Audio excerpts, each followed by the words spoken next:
Pour cet exercice 5, vous devez lire et faire quelques calculs à partir d'un tableau. Sur ce tableau, vous avez les accidents de cyclomoteurs en 2009. Là, c'est le nombre réel d'accidents en fonction de l'âge. Ici, c'est en pourcentage. La première question, c'est dans quelle tranche d'âge y a-t-il le plus de victimes d'accidents? Assez simple. Regardez, vous lisez le tableau, vous écrivez la réponse. Question B, vous devez vérifier le calcul de la valeur de la fréquence 11,37% pour la classe d'âge 14-16. Donc on a bien la classe d'âge 14-16 ans. On a 34 victimes parmi les 299 accidents. Et on veut bien vérifier que ça fait bien 11,37. Alors on va utiliser ce qu'on appelle le produit en croix. J'ai 34 victimes en 2009 parmi les 299 accidents qui sont arrivés. Je cherche à savoir combien j'en ai pour 100 accidents, qui me donnera un pourcentage. Je vais appeler ça A. Alors, on fait ce qu'on appelle un produit en croix.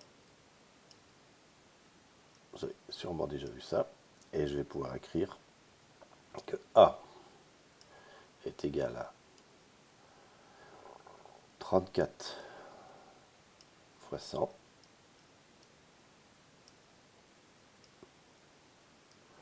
le tout divisé par 299.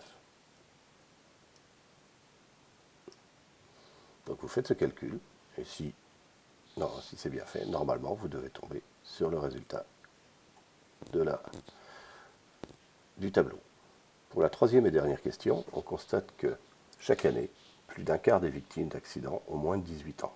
Est-ce que c'est vrai pour l'année 2009? Alors là, c'est assez simple, c'est de la lecture. Et une petite opération. Il faut que vous regardiez qui a moins de 18 ans. C'est eux. Et il faut que vous regardiez est-ce que, en pourcentage, ça représente au moins un quart de l'ensemble ici. Au moins 25%. La troisième question est très simple. On va vous proposer des histogrammes, donc des graphiques représentant ces valeurs. Et il y en a un seul qui correspond à la série. Donc il faut regarder les valeurs qui sont représentées ici et descendre dans les pages pour regarder si les valeurs qui sont représentées ici correspondent bien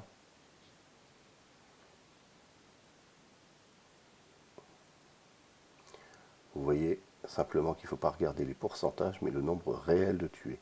Ici, par exemple, je suis à peu près à 35 à peu de choses près sur la zone. Ici, je suis à peu près à 35, ici aussi. Donc ça doit être.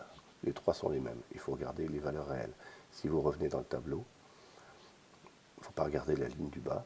Il faut regarder cette ligne-là où on a le nombre exact de victimes. Voilà. Une fois que vous avez trouvé le bon graphique, vous faites une phrase en disant le bon graphique est le numéro 1.